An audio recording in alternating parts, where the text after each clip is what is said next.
महर्षि विश्वामित्र को चिंता हुई। कैसी चिंता? बोले विश्व का सबसे बड़ा आतंकवादी रावण भारत की संस्कृति पर हमला कर रहा था। भारतवर्ष को दक्षिण से घेरते घेरते पंचवटी आ गया महाराष्ट्र में, और वहां का ब्रिगेडियर बना दिया शूर्पणखा। उत्तर भारत को घेरते घेरते पहुंच गया कहां? बक्सर तक, जहां का ब्रिगेडियर बनाया ताड़का। महाराज चक्रवर्ती दशरथ चार लाडले लाल में मस्त हैं, और महाराज जनक विदेह चार लाडली लालियों में मस्त हैं। राष्ट्र की संस्कृति, राष्ट्र की संचेतना, राष्ट्र के कल्याण की जब कोई मन में उनकी धारणा और मन में संकल्प नहीं दिखा, तब एक संत को चिंता हुई। जब बड़े बड़े सम्राट राष्ट्र की सुरक्षा में नहीं आगे आए, तो संत आगे आए। यही भारत की संस्कृति है।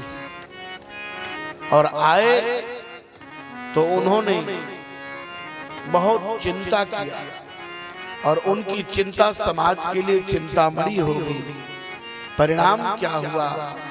महर्षि विश्वामित्र राजा दशरथ के पास पहुंचे और उनसे उनके पुत्र राम को मांगा।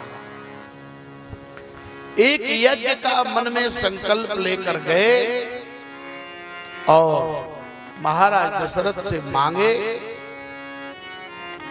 तो दशरथ जी ने तो मना कर दिया, पर वशिष्ठ जी ने उनकी बातों का अनुमोदन किया। तब वशिष्ठ बहुविधि समझावा। एक संत दूसरे संत की बात का समर्थन करता है, वही संत है।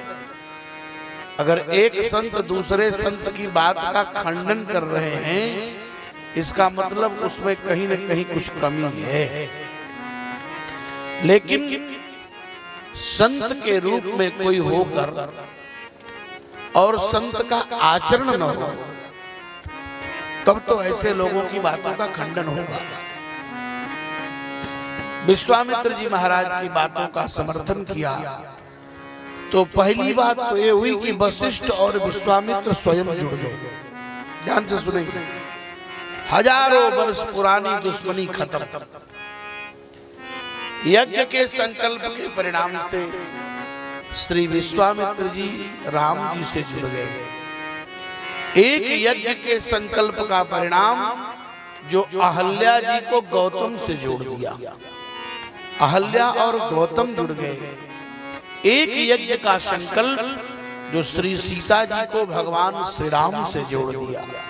और यही नहीं, अयोध्या और मिथिला। यज्ञ समाज को जोड़ता है। यज्ञ सम्यक रूप से वितरण की प्रक्रिया है।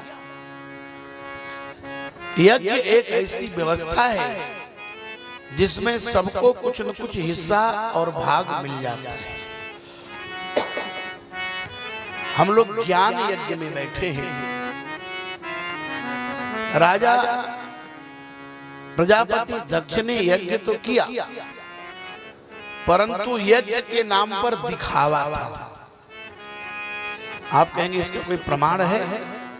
तुलसीदास जी कहते सती जाई देखे जब जागा कतहु न दीख शंभु कर भागा शंभु कर भागा शंभु कर भागा।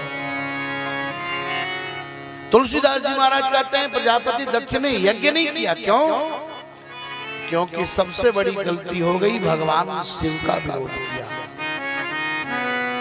हम इतना बड़ा यज्ञ करें तो इसमें सभी लोगों को आमंत्रित करें, बहन को, बेटी को, बहनोई को, फुआ को, फूफा को, मौसा को, मामा को, मामी को, अपने रिश्तेदारों को, सबको बुलाए। अगर नहीं बुलाते हैं, यहां तक शास्त्रों में आया है कि ये झगड़ा ससुर और दामाद का था। यज्ञ करके यदि आप अपने दामाद को नहीं बुलाएं, अपने बेटी को न बुलाएं, अपनी बहन को न बुलाएं, अपने बहनोई को न बुलाएं, तो यह यज्ञ पूर्ण नहीं होता। और अगर उनका कहीं प्रतिकार आपने गलती से कर दिया तो बहुत बड़ी सजा। परिणाम क्या हुआ? प्रजापति दक्ष की बेटी जलकर भस्म हो गई।